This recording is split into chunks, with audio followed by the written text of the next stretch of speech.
Kunci kesuksesan bebek pedaging di masa brooding, jika masa brooding 98% baik, pasti turun di tanah itu insya Allah bebek itu baik.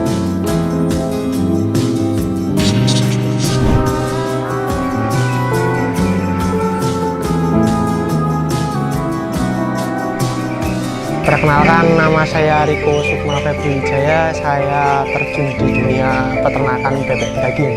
Untuk alapatnya di Bakalan, Sumberadi, Melati, Sleman Utara, Lapas Cepuan. Awal mulanya itu buat sampingan mas, coba-coba.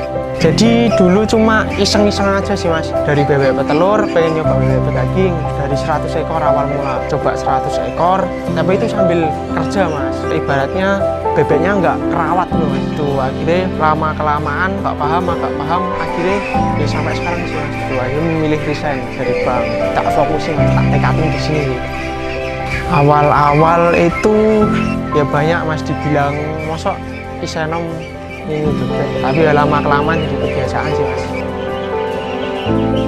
Enaknya di kantor itu ini sih mas, ya panas nggak kepanasan, hujan ya nggak kehujanan.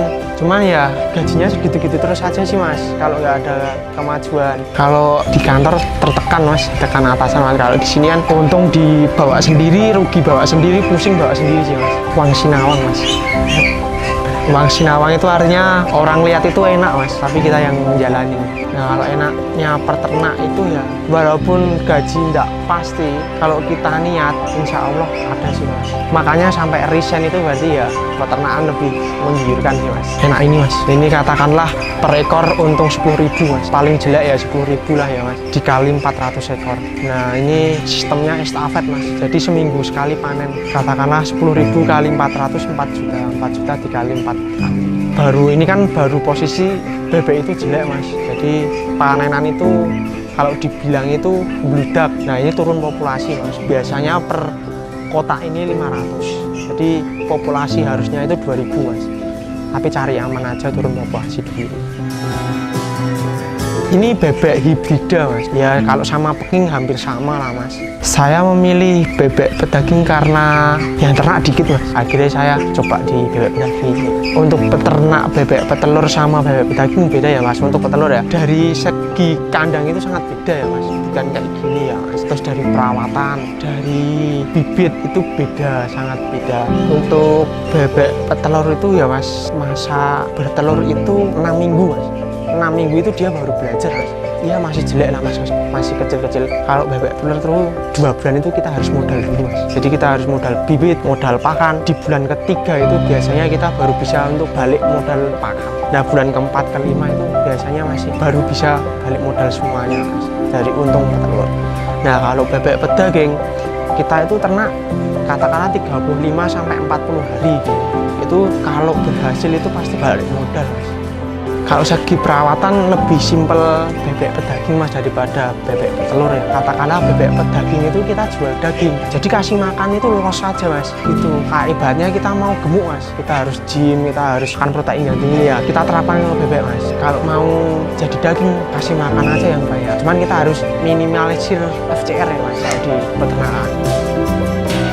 Untuk dari DOD itu biasanya dari tetasan pabrik itu biasanya umur 1 atau 2 hari langsung dikirim ke sini mas. Jadi hitungannya ya kalau di sini 1 hari mas. Itu masa panen itu 30, kalau saya pribadi ya mas, 35 sampai 37 hari itu masa panennya. Terus untuk sistemnya ini estafet mas. Jadi dibikin seminggu sekali itu panen mas. Gimana caranya itu kita panen setiap minggu itu punya kandang 5 mas. Kunci kesuksesan bebek pedaging di masa brooding mas. Jika masa brooding 98% baik, pasti turun di tanah itu insya Allah bebek itu baik. Kalau kandang itu diusahakan jangan sampai lembab ya mas. Kalau lembab itu kemungkinan besar amoniak naik. Jadi gimana caranya kita itu bikin nyaman bebek. Kalau bebek nyaman pasti bebek itu makannya bagus mas. Untuk pakan sendiri saya pakai self mix mas, atau bisa dibilang campur sendiri. Untuk bahannya ada 3 mas. 1 kebi. Kalau kebi itu kalau ada yang nggak tahu polesan beras mas, yang ada menirnya. 2 tepung kentaki. Tepung kentaki itu kalau dibilang itu endapan minyak yang pada goreng ayam, Kentucky fried chicken gitu mas. Yang ketiga konsentrat mas. Nah itu dicampur jadi 1 mas. Untuk perbandingannya 1:3. kita ternak itu belajar terus gitu, nggak ada yang namanya guru itu nggak ada. Kita belajar terus, setiap periode itu kita belajar dari periode sebelum-sebelumnya. Jadi misal periode sekarang ini ya mas, saya kasih pakan pagi misal 10 kilo, nah sebelum sampai jam 4 itu udah habis, berarti itu kurang mas biasanya. Nah, kita evaluasi lagi mas, kita tambah 2 kilo lagi, kita tambah 2 kilo, kasih 12 kilo, sampai sore itu masih sisa dikit-dikit kayak, katakanlah dikit lah yang masih ada. Nah itu berarti bebek itu pas makannya mas, nggak kenyang, nggak kelaparan ya. Untuk air minum kita pakai otomatis mas, itu aja, sama aja sih mas sebenarnya. Saya untuk mengatasi kelembapan ini, satu, habis panen tanah itu wajib dibalik, terserah mau pakai alat, mau dipakai cangkul, yang penting tanah itu dibalik mas. Yang kedua, semprot pakai disinfektan. Kalau saya pribadi pakai ini mas, cuman sunlight, GPU, udah pakai itu aja. Yang ketiga, tebar dolomit biar tidak amonia, tidak naik. Yang keempat, baru kita kasih serbuk gergaji mas, biar insya Allah awet mas. Menurut pribadi saya ya mas, serbuk gergaji lebih meresap daripada sekam. Serbuk gaji lebih murah. Ibarat kata kalau sekam itu satu sak itu 10.000, cuma kepakai berapa meter, 1 meter. Kalau serbuk gaji 10.000 bisa 3 meter, isi 8.000. Kalau serbuk gaji 8.000 mas. Untuk panenan ini diambil pengepul mas. Kalau untuk ekonomi jangan sama peternak mas, penghasilannya nggak tetap. Semakin banyak insya Allah semakin untungnya semakin banyak, dengan catatan harus berhasil saat periode itu ya mas. Jadi kita gimana caranya setiap periode itu berhasil mas gitu ya. Ada masanya itu kita nggak sesuai harapan lah mas. Kadang 35 hari pengennya 2 kilo itu cuma 1,8, 1,7 ya kita syukurilah mas. Yang penting itu nggak rugi kita. Hambatan peternak pedaging itu selama yang saya rasakan ya mas, di DOD mas biasanya, di bebeknya mas. Jadi kalau setiap datang itu kan blok ya mas, kayak tadi saya bilang. Kalau udah kematian tinggi itu wah susah mas, apalagi punya penyakit kaki kering mas. Wah itu tambah pusing mas. Minumnya itu udah kayak manusia mas, minumnya Pocari Sweat. Itu selama 4 hari berturut-turut mas.